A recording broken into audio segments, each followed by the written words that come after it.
जहां चुनाव होते हैं उस राज्य में पीएम मोदी के दौरे अचानक बढ़ जाते हैं। केंद्र सरकार की सक्रियता से ही संकेत मिल जाते हैं कि अब चुनाव किस राज्य में है। अब चुनाव की बारी पूर्व उत्तर के राज्य मेघालय और त्रिपुरा की है, जहां रविवार को पीएम मोदी का दौरा हुआ।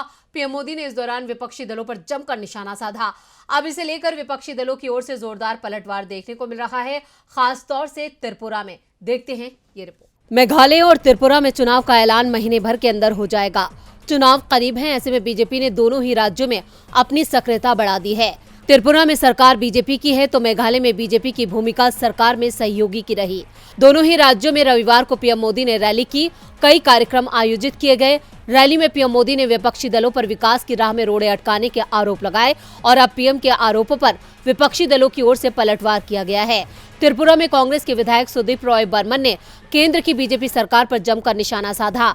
रॉय बर्मन बिप्लब देब के नेतृत्व वाली बीजेपी सरकार में स्वास्थ्य मंत्री थे, लेकिन साल भर पहले वो बीजेपी को छोड़कर कांग्रेस में शामिल हो गए। उपचुनाव में उन्होंने कांग्रेस की टिकट पर जीत हासिल की।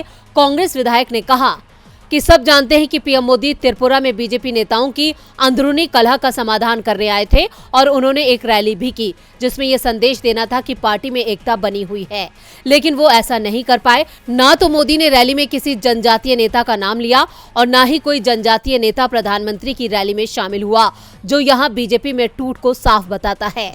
रॉय बर्मन ने दावा किया कि पिछले 8 साल में मोदी सरकार ने त्रिपुरा के विकास में कोई काम नहीं किया। जिन योजनाओं का उन्होंने उद्घाटन किया वो संयुक्त प्रगतिशील गठबंधन सरकार के समय की हैं। कांग्रेस के साथ सीपीआई ने भी पीएम मोदी पर निशाना साधा। सीपीआई के राज्य सचिव जितेंद्र सिंह ने कहा कि राज्य के लोग इंतजार कर रहे थे कि पीएम मोदी बीजेपी सरकार की असफलता के कारण बताएंगे। वो बताएंगे किस कारण से 2018 में उन्होंने जो वादे किए थे वो 5 साल में पूरे नहीं कर पाए, लेकिन पीएम राज्य को बिना कुछ दिए निकल गए। डीबी लाइव की रिपोर्ट।